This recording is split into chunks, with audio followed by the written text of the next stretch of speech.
Amazing grace, how sweet the sound that saved a wretch 조선, like me. 메마르고 척박한 땅. 그 누구도 알지 못했고 그 누구도 들어올 수 없었던 땅.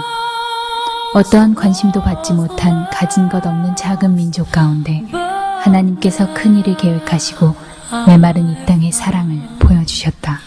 Was blind, but now I see.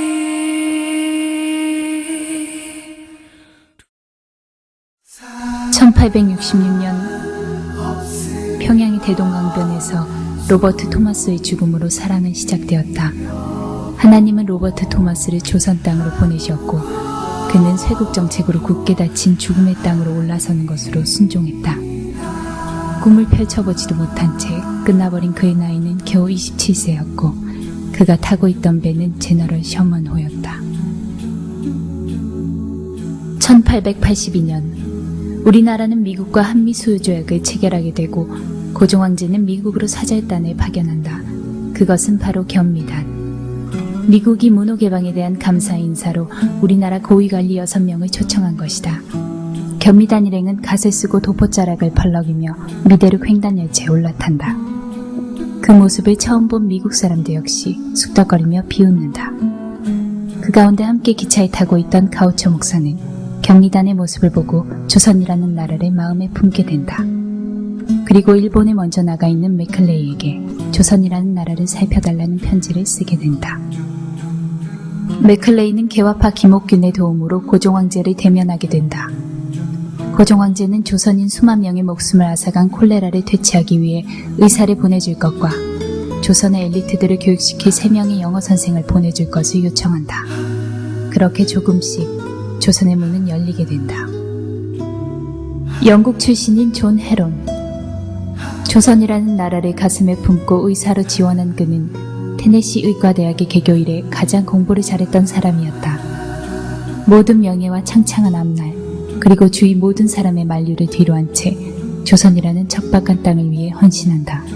수많은 사람을 진료하고 전염병 예방을 위해 힘쓰던 그는 자신 또한 전염병에 걸려 조선에 온 지 5년 만에 생을 마감하고 만다. 쇄국 정책이 완화되고 알렌은 조선이라는 나라를 위해 1884년 제물포에 발을 내딛는다. 당시 민비의 조카 민영익이 자기에게 칼을 맞고 쓰러져 생명이 위독하게 된다. 알렌은 하나님께 기도하면서 밤새 수술을 하고 3개월과 치료한 끝에 그의 생명을 구한다. 이 일로 조선 정부의 절대적인 신임과 사례금 10만 냥을 얻은 알렌은 더 나아가 고종에게 조선을 위한 병원 설립을 허가해달라고 요청한다. 우리나라 최초의 소양식 병원 광해원이 바로 이것으로 훗날 제중원이라고 불린다. 언더우드와 함께 조선 땅을 밟은 아펜젤러는 1886년 정부의 정식 인가를 받은 한국 역사상 최초의 근대식 교육기관인 배지학당을 설립한다. 배지학당이 개설된 바로 옆 당에 아펜젤러와 같은 소속이던 여자 선교사 스카렌터는 명성황후가 내려준 교명으로 이화학당을 설립하게 된다. 이곳은 우리나라 최초의 근대식 여자학교가 된다. 제중원에서 일하던 에비슨 선교사. 에비슨은 너무 좁고 열악한 병원 때문에 걱정을 하며 본국으로 돌아간다. 그리고 본국에서 조선의 큰 병원을 세우기 위해 다방면으로 노력한다. 그러던 중 미국의 세브란스라는 후원가를 만나게 되어 남대문 밖 과수원 땅에 현대식 병원을 짓게 된다. 이것이 세브란스 병원이다. 후에 에비스는 언더우드 선교사로부터 시작된 연희 전문학교와 세브란스 의대를 합병하여 연세라는 이름의 학교를 세우게 된다. 바로 지금의 연세대학이다.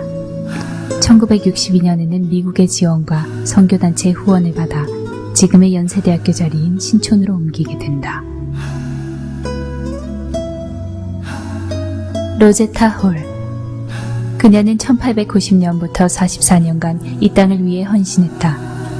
사랑하는 남편 제임스 홀과 사랑하는 딸 에디스를 조선 땅에서 잊지만 쓰라린 고통을 삼키고 슬픔을 뒤로한 채 조선을 위해 더욱 열정의 삶을 산다.